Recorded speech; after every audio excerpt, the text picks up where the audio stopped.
Welcome to Finance Playbook, where we bring you exclusive audio insights from top business leaders.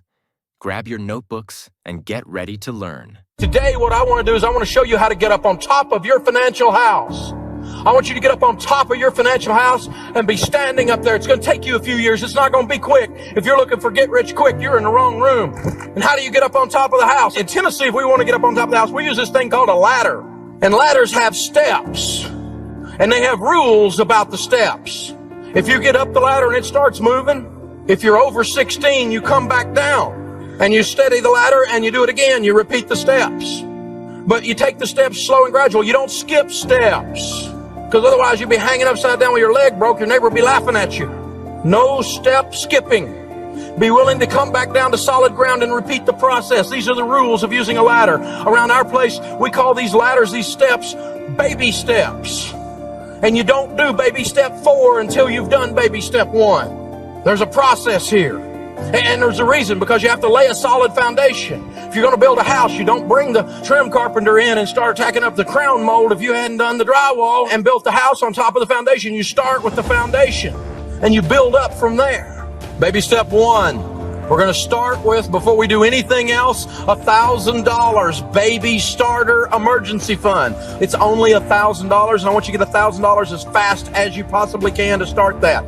So that's not your emergency fund, that's your starter emergency fund. I want you to get 10 Benjamin Franklins, baby, right quick, right now, fast.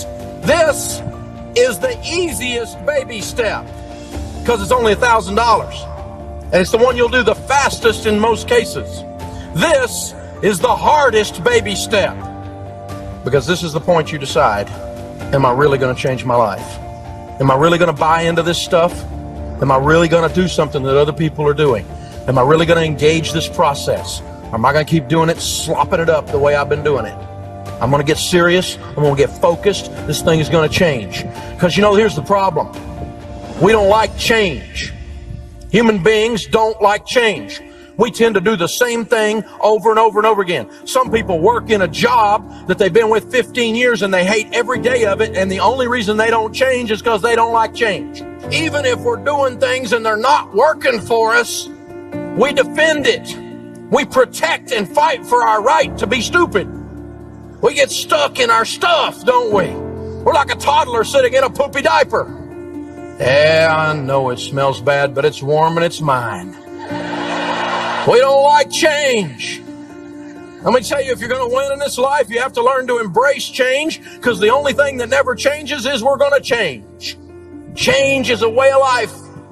Embrace it. And you got to embrace it with changing and doing some new stuff with your money. Start with $1,000 in the bank. You got to learn to save money, because nobody does it. Everybody talks about it. Everybody looks at it and goes, uh-huh. And nobody does it. We're walking around with no money. The richest country the world has ever known. And all the money leaves your house every month. You have to make this a philosophical process, a theological process, a spiritual and emotional, a relational and a mathematical process. I'm saving money. I'm sick of being broke. I've been doing budgets for 20 years. I do know about. I know it's tough. I know it's hard. So's being broke. So what we're starting here is the first step of savings. It's the emergency fund. Grandma said to save for a rainy day. 78% of Americans, according to Money Magazine, are going to have a major negative financial event in any given 10-year period of time. You better be ready. It's coming. You need to be ready.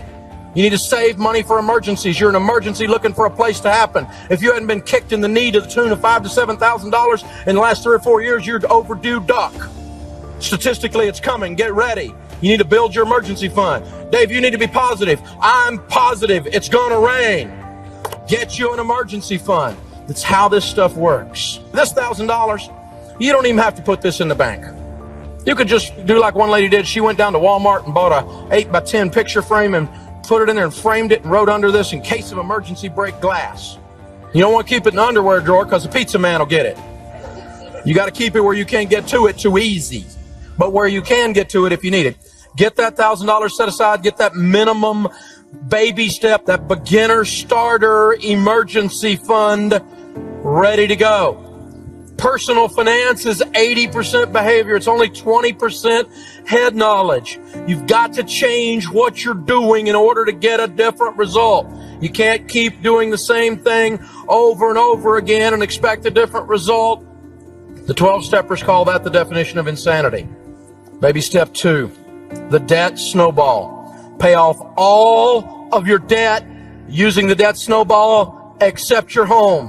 We're going to list our debts smallest to largest. We're going to pay minimum payments on everything but the little one, and we're going to attack the little one with the vengeance. When the payment is gone there, we're going to take that payment and any other money we can squeeze out of our budget in our life, and we're going to attack number 2. When number 2 is gone, we're going to take the payments from 1 and 2 and everything we can squeeze out of our life, we're going to attack number 3. And every time that snowball rolls over, it picks up more snow to where by the time you get to your largest debt except your home, which is typically a student loan or a car payment, isn't it? When you get to that student loan or car payment, the average family in America is paying between $1,500 and $2,000 a month in payments not associated with their home.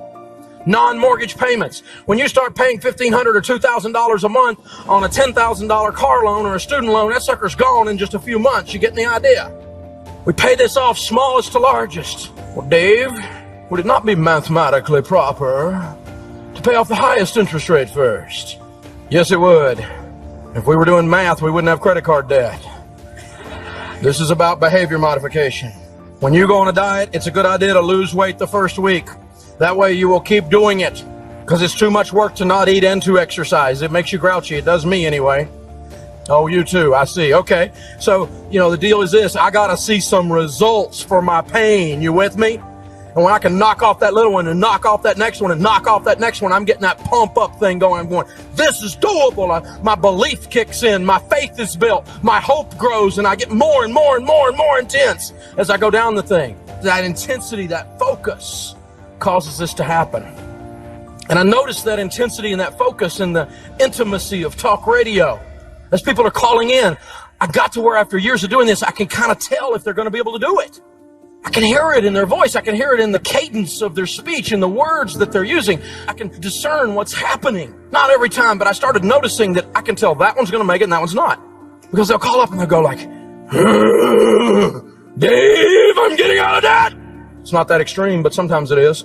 But you get this thing coming up out of them. You can feel it. I've had it. Les Brown, the great motivator, says people change their lives when they have finally say, I've had a moment where I say, I've had it. I'm sick of this. That's when you change your life. You got to get to that point. You can wander into debt, but you can't wander out. You got to have this moment where you say, that's it. I'm tired of working my butt off and I don't have anything to show for it but an empty payment book. That's how this works. But I promise you, it works, baby. If you keep doing it, you get to chase the cheetah. So now, we don't have any payments but a house payment. We're at baby step 2. We're 18 to 24 months in. Does that feel pretty good? Now our next goal is we're totally with Gazelle Intensity going to continue to focus. With focused intensity, we're going to build up that $1,000 account until it reaches a fully funded emergency fund, which is 3 to 6 months of expenses. Emergency funds should be easy to access or liquid. Put them in a money market type account with your mutual fund company. Check writing privileges. It's not going to earn much interest. And I want you to put 3 to 6 months of expenses. Some of you, that'll be $10,000, $15,000, even $20,000 just sitting there, boring, but ready for life to happen. See, here's the deal. Your emergency fund, the problem we get is we get mixed up about it. It is not an investment. Your emergency fund is insurance. Here's the difference. Investments are money that make you money. Insurance costs you money to protect your money that is making you money. You buy insurance to protect your house, to protect your health. You buy insurance to replace your life and the money you make if something happens to you, called life insurance. Insurance is an expense that protects assets. Your emergency fund is not an asset. It technically is in accounting terms, but you don't need to look at it that way. In other words, if it earns a little interest, that's just good. But it's not there to earn interest. It's there to protect your 401k. Because if you have to dip into your 401k because you didn't have an emergency fund and the government takes half of it in penalties and taxes, that's what's known as stupid. Because you didn't have an emergency fund. I never had an emergency fund any time in my life when I was a millionaire doing the real estate stuff. I didn't have any money saved. Everything went back into the deal. Everything we spent, everything we consumed. No money, no liquidity, no cash. And that's one of the reasons I went down, because I had no wiggle room. And that's what this is. It puts a pad between you and Murphy. You know who Murphy is. If it can go wrong, it will. And let me tell you what, you don't have an emergency fund, Murphy will move in your spare bedroom and bring his 3 cousins broke, desperate, and stupid. And your life will look like a country song. That's how this deal happens. So you don't put it in a CD, a certificate of depression, because if you cash that out early, they charge you a penalty. That's not liquid. That's not easy to access. So a simple money market account with something like your mutual fund company, and you put 3 to 6 months of expenses in there. Money market accounts are easily accessible. Men say things about the emergency fund like it's boring, it's not sophisticated enough. Dave, you want me to take $20,000 and let it sit there and make only 3 or 4%? Dave, I could do a lot better with that. I could do a BBD, a bigger, better deal. I got this game plan. I got this shot. I get this. My wife says I'm scheming and scamming when I do that kind of stuff. And guys are always trying to do this. Very few women do this stuff. See, women, on the other hand, say things like it's the most important key to our financial plan.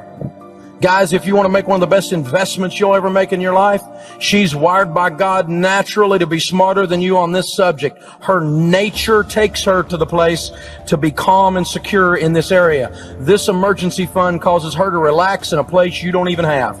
When you do the investment and the work and the budgeting to participate in the process, and this emergency fund is put in place, she'll relax and she'll look at you through a different set of eyes. This is one of 2 things I'm going to tell you today, for those of you that are married or ever want to be married, that will revolutionize your marriage.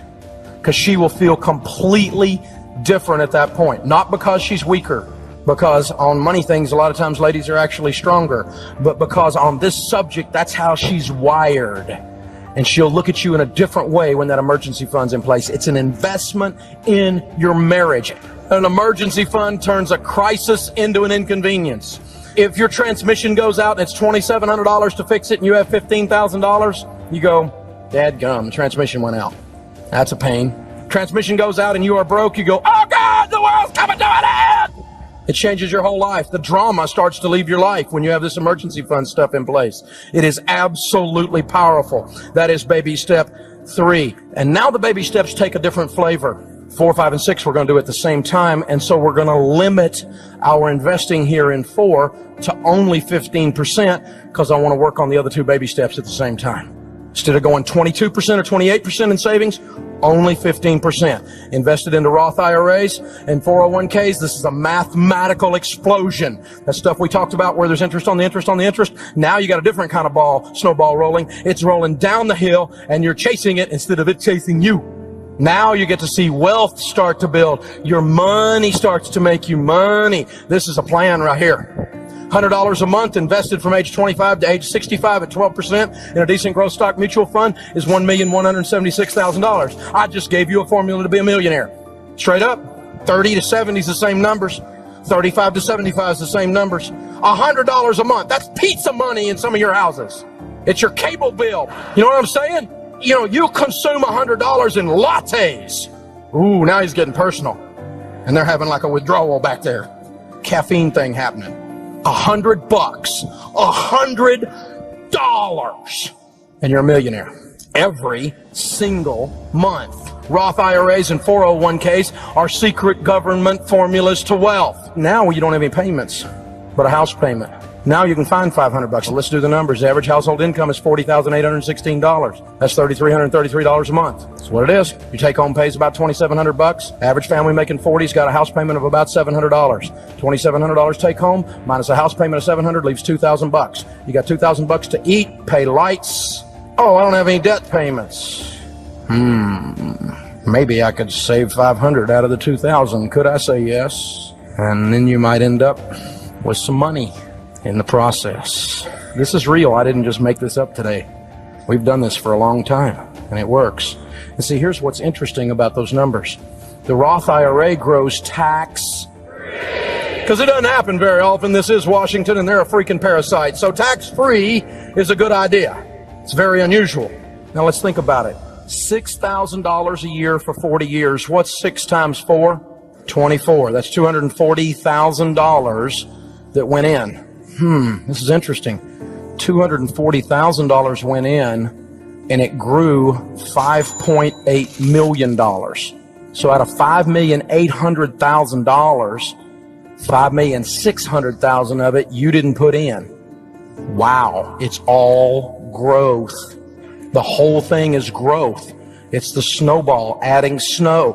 And the fact that it's tax is huge, because taxes on $6 million would look a lot like $1,600,000, which means this word Roth is worth, in this example, somewhere around $400,000 a letter. The 401k is a secret government formula to wealth, because you do that investing pre-tax. If you take $1,000 of your income and bring it home, by the time it gets home, it looks suspiciously like $700.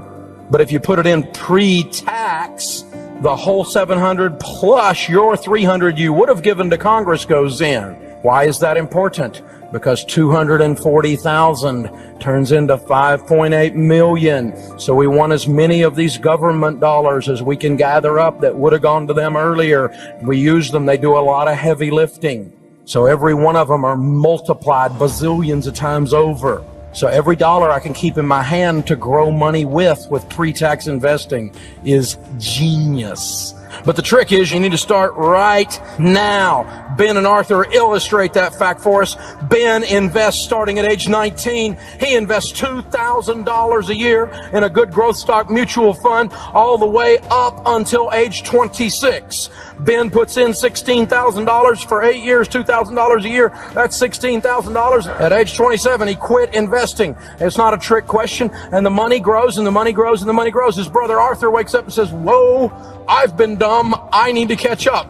I'm going to start investing $2,000. He starts at age 27. He invests $2,000 a year from age 27 all the way to age 65. He puts $78,000 in, and he never catches up. The guy who put in $16,000 beats the guy who put in $78,000 by $700,000.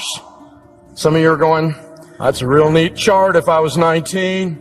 You understand, if you gather this information, you put it in your brain and it changes your heart and causes you to handle money differently the rest of your life. This one section right here, this one chart will make you a multimillionaire. I just made you a millionaire if you got this. Now, let me just tell you, some people say, well, am I too old to save money? Not if you're still sucking wind. Besides that, you can't go backwards. This is your only option. Start where you are and let's go. I'm 52. It's too late, so shoot yourself. I mean, what are you going to do? Let's go from here. Let's go from here. We got to go somewhere with this. I know people make the most money they ever made in their lives in their 50s. Lots of people never do anything until they're 60. Colonel Sanders never fried any chicken commercially until he was 67 years old. Grandma Moses never painted a painting until she was 84 years old. She did 1,500 works of art. 450 of them she did after age 100. Everything you know Winston Churchill for, he did in his 70s. Everything you know Golden Meir for, she did in her 70s. It's not over till you quit. But with the money thing, it's easier if you start now. Now, we only put 15% of our income into retirement at baby step 4 because I wanted to save some money to start working on the kids' college fund. If you have kids and you want to do a kids' college fund, baby step 5 is where you do it. You don't do the kids' college fund while you're still in debt because you don't have any money. It's all going to payments. You don't use the emergency fund to send the kids to college. That's not an emergency. And by the way, when they go to college, they could learn to do something like WORK. It won't kill them. College funding makes sure the kids are fit too. An educational savings account, the education IRA is what it's nicknamed as. It's the ESA, is like the Roth IRA for college. It grows tax. You're allowed to put $2,000 a year into this account. You put $2,000 a year into it, it will grow tax-free from 0 to 18. 2 times 18 is $36,000 went in. $36,000 went in, but you'll have about $126,000 in there at 12% when they reach 18. And that means you have somewhere around $90,000 in growth that you pay no taxes on. So do this for your kids' college. The educational savings account and good growth stock mutual funds. Take the time to research the cost of college.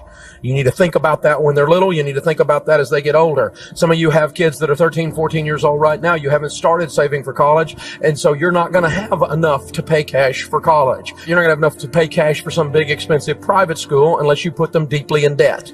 Instead, you could do something like send them to a school you could afford. Oh, there's a thought. But see, we go crazy with the word education. We worship at the altar of the diploma in this culture. Let me tell you what your college degree is worth. Nothing. It's worth nothing. The knowledge that you got on the way to getting that degree, if it is applied in the marketplace, is the only thing that has value.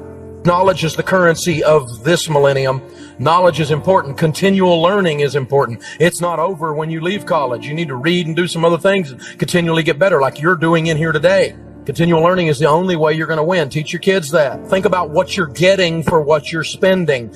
I'm happy for you if you graduated from Wharton or Harvard or Yale. I am not putting those schools down. I'm not putting down Vanderbilt. But let me tell you what, if you're going to go there, you better be ready to pay for it. And if you're telling me it's worth going $100,000 in debt to there, I can economically prove to you you're an idiot. The average college student is graduating right now with $27,900 in student loan debt. This is crazy. And another $6,000 in credit card debt, by the way.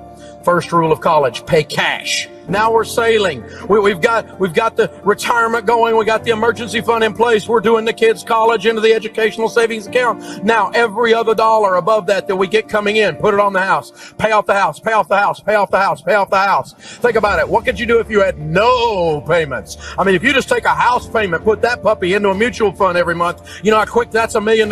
Really quick. You've been looking at these numbers all day long. You're beginning to see how this stuff works. I mean, what could you do if you had no payments? You'd have control of your most powerful wealth building tool, which is your income. That's the muscle of your ability to build things. It's that simple. Myth. It's wise to keep my home mortgage because I get the tax deduction. How many of you have ever heard the tax deduction myth? I don't want to pay off my house. I'll lose my only tax deduction. That's one of the biggest ones. And I'm amazed that CPAs are so stupid they do this. Really? I've got a degree in finance. Now take a tax deduction if you have one. For goodness sakes, don't send too much money to Washington. But staying in debt because of a tax deduction, here's how that works. Think about it for a second. If you had a $200,000 mortgage at a 5% interest, that means the interest that you paid that year would be 5% of $200,000, which is $10,000. Now, if you do that and you make $70,000 a year and you have a $10,000 tax deduction and you make 70, you don't pay taxes on 70 if you have a $10,000 tax deduction, you pay taxes on 60. If that's the case, you're in a 25% tax bracket. You saved $2,500 in taxes. A tax deduction mathematically is sending the mortgage company $10,000 to save sending a taxes of $2,500 to Washington. Here's an idea. Pay off your mortgage, give your church $10,000, and you get the exact same benefit. Myth, it's wise to borrow all I can on my home because I can invest it and make more on the investment. If I borrow money at 6.5% and I put it in a good mutual fund making 12, Dave, am I not making a 5.5% spread? The answer is no, because your little formula is naive. Out here in the real world where we all live, if you make 12, you're going to pay taxes on it, and your after-tax yield is 9.4. And out here in the real world, if you're smart, you don't compare zero-risk investments, apples to apples, with risky investments. Myth, I'll take out a 30-year mortgage and I promise to pay it like a 15. You're lying to yourself. The truth is no one does. Something will go wrong. It will rain every month. You know the interesting thing about a 15-year mortgage? They pay off in 15 years or less every time. You know how many times a 30-year mortgage pays off in 15 years or less? Unless it's refinanced, 2% of them pay off systematically in 15. Nobody does this stuff. Everybody talks about it and thinks, well, if I have a little problem, I'll have wiggle room that way. Well, your life is a little problem. That's what happens. And 15-year mortgages pay off in 15 years. So here's the deal with the house. Only buy a home after baby step 3. You're debt-free, you have the emergency fund. I recommend paying cash. What? You're crazy. It's hard. I don't borrow money. There is nothing on the planet I want bad enough to go back into debt, ever. The borrower is slave to the lender. I got that, okay? I got it all the way to the soles of my feet. I don't even want to have anything to do with the bank unless I'm buying it. That's simple.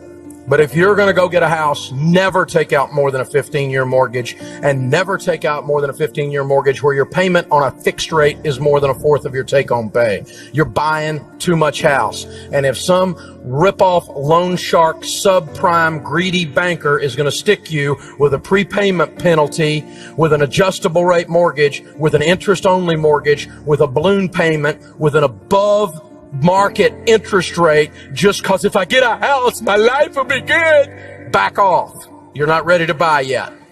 Do not be conformed to this world, but be transformed. How are we transformed? By the renewing of our minds. Transformed. Have a total money makeover. People don't get the best use of their money and or have money problems for two basic reasons. Number one is ignorance. Don't get mad at me. I'm ignorant about some things. You don't want me doing brain surgery on you or fixing your car. In either case, there'll be parts left over. Ignorance is not lack of intelligence. Ignorance is lack of know-how. I don't know how to do those things. I'm an intelligent guy, but I don't know how to do those things. You can do that. You can hire people to do brain surgery. You can hire them to work on your car, and I highly recommend it in both cases. But don't hire them to manage your money. You need to learn how to do this stuff. You can bring CPAs in to teach you. You can bring in an investment guy in the mutual funds to help you, a real estate gal over here, a good mortgage broker over here, an insurance person to teach you. But they all need to have the heart of a teacher, because all you're looking for is counsel. You're not looking for a babysitter. You're not looking for a daddy or a mommy, because it's your job to manage your life. In the multitude of counselors, there's safety. You gather the information, but you make your decisions. Don't let someone else do that for you. Now we got the house paid off. Now the kids' college is underway. Now retirement's underway. See, when you get all that done, baby step 7, there's nothing left to do except build lots of wealth and give it away. You're going to have the most fun you've ever had with money when you hit baby step 7. When you launch into this area of wealth, you're going to look at things through a completely different lens that you didn't even know you had in your camera. It's a whole new way of seeing things. Your most powerful wealth building tool is your income. When you get control of that, it will launch you. And you don't have to be on the radio, and you don't have to have best-selling books to do it. Regular people making $50,000, $60,000 a year do this stuff all the time. Wealth is not an escape mechanism. It is instead a tremendous responsibility. If you think your life's going to get better just because you get money, you're wrong, because you become more of what you are. If you are a jerk and you get a bunch of money, you will become a very large jerk. If you're generous and charitable and you get money, you will have a huge impact on people around you. You'll never sit down in church next to a single mom who's crying because her light bill isn't paid, but what you just reach over and pay it to the end of the year. But you really don't do it right then. You do it after you get home, so she doesn't know who did it. Because it was really God that did it. It wasn't you. You don't need to be taking the credit anyway. There's only 3 things you can do with money. You can have fun with it, you can invest it, and you can give it. And you need to do all 3. You better be having some fun. Money's fun if you got some. You need to be investing it so you got some. And you need to be giving it because it is the most fun you'll ever have with it. Giving is possibly the most fun you'll ever have with money. That's the deal. You know, Winston Churchill said, we make a living by what we get. We make a life by what we give. Andrew Carnegie, who was the Bill Gates of his day in the year 1900, Carnegie Steel, Carnegie Hall, and started most of the public libraries in America today, the wealthiest guy of the year 1900, used to say that surplus wealth is a sacred trust to be managed for the good of others. If you'll bear with me for about 2 minutes and not move, this last section is very, very important. There's 2 things I want to cover with you. One is this. Each of you are perfectly trained, perfectly designed 4-cylinder engines. You need to run on all 4 cylinders to be able to win. We're physical beings. Take care of this. You get one. Don't go to McDonald's, eat 62 Big Macs, and go, Lord, bless this for the nourishment of our bodies. Take care of this. You get one. Eat less, exercise more. It's not hard. Just be cognizant of what you're putting in your mouth.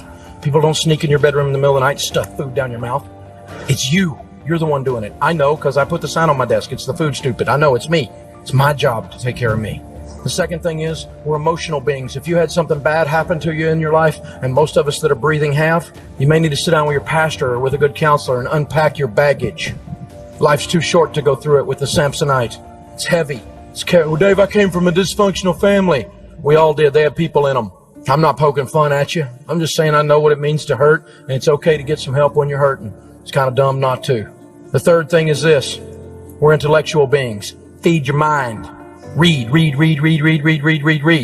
The average person hasn't read a nonfiction book. 70% of Americans haven't read a nonfiction book since their last day of formal education. Charlie Tremendous Jones says that 5 years from today, you will be the same person you are today, making the same money you have today, with the same problems you have today, except for the books you read and the people you meet.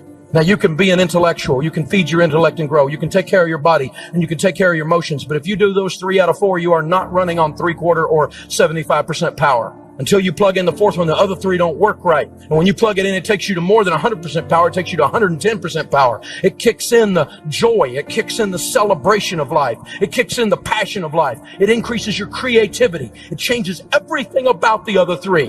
What am I talking about? Talking about the spiritual.